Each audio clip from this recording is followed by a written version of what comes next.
Assalamualaikum warahmatullahi wabarakatuh. Saudara-saudara semua, sahabat-sahabat sebangsa setanah air yang dirahmati Allah. Semoga dalam keadaan sehat walafiat tanpa kurang suatu apapun.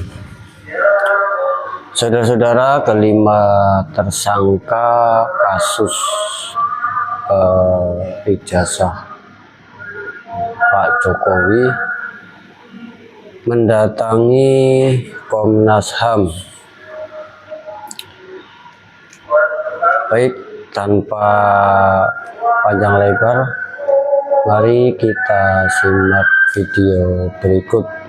Baik, terima kasih. Assalamualaikum warahmatullahi wabarakatuh. Rekan-rekan media sekalian, ya. Oh ya, terima kasih rekan-rekan media. Alhamdulillah kami dari tim advokasi anti kriminalisasi akademisi dan aktivis telah mendatangi Komisi Nasional Hak Asasi Manusia dalam rangka untuk mengadukan dugaan pelanggaran hak asasi manusia yang kami duga dilakukan oleh saudara Joko Widodo berkaitan dengan adanya sejumlah tindakan kriminalisasi. Apa itu kriminalisasi? Ini tindakan yang sebenarnya menjalankan hak konstitusi untuk menyampaikan pendapat berdasarkan ilmu, ini dipaksakan menjadi ranah kejahatan atau pidana.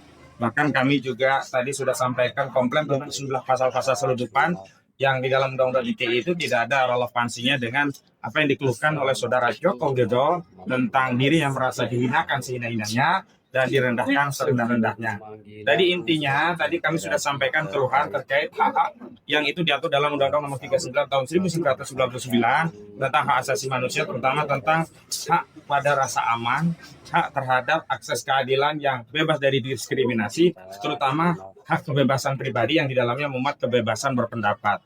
Kenapa kami juga keluhkan soal hak tentang keadilan di tempat hukum yang sama tanpa diskriminasi, karena klien kami ini melakukan diskriminatif.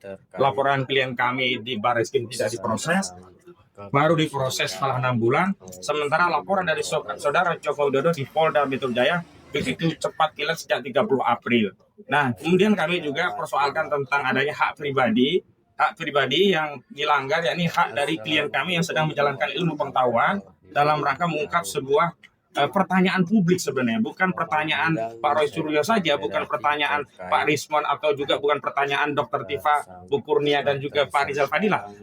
Saat ini ya, pertanyaan terkait keaslian ijazah saudara Joko Widodo itu merupakan pertanyaan seluruh rakyat Indonesia, dan inilah yang sebenarnya sedang diungkap dan kemudian dipersoalkan oleh Polda Metro Jaya dengan serangkaian proses-proses yang menurut kami melanggar prosedur hukum dan juga secara substansi. Baik, untuk ringkasan tentang apa yang diadukan, rekan kami Al-Ghifari tolong untuk disampaikan. Silakan Al-Ghifari. Baik, ya, terima kasih ya rekan-rekan media.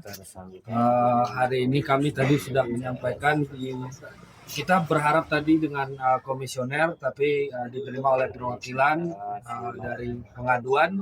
Kami menyampaikan bahwa apa yang terjadi hari ini terhadap klien kami, Roy Suryo, Dr. Tifa, dan rekan-rekan semua, itu adalah bentuk kriminalisasi, di mana berusaha di dalam penegakan hukum yang dilakukan, itu dilakukan terhadap ekspresi publik, yang tidak hanya didasarkan pada opini, tapi juga didasarkan pada ilmu pengetahuan. Nah, bagaimana dengan sangkaan atau dugaan pasal yang kemudian digunakan?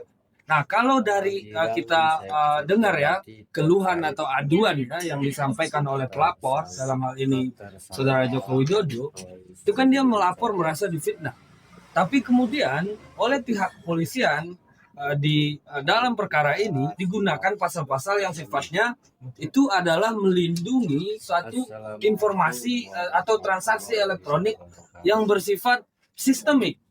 Artinya mungkin informasi perbankan dibobol, informasi resmi dari sebuah situs pemerintah, BPJS dan seterusnya. Itulah yang ancaman penjaranya 12 tahun penjara, yaitu pasal 35 Undang-Undang ITE, atau pemalsuan bukti, menyembunyikan informasi, proses hacking dan lain-lain di pasal 32 Undang-Undang ITE. Kita tahu selama ini orang tidak bersetuju dengan orang lain atas pendapat yang dia tidak suka. tidak menggunakan cara-cara seperti itu. Dia menggugat di pengadilan atau dia mengadu menggunakan fitnah ataupun pencemaran nama baik.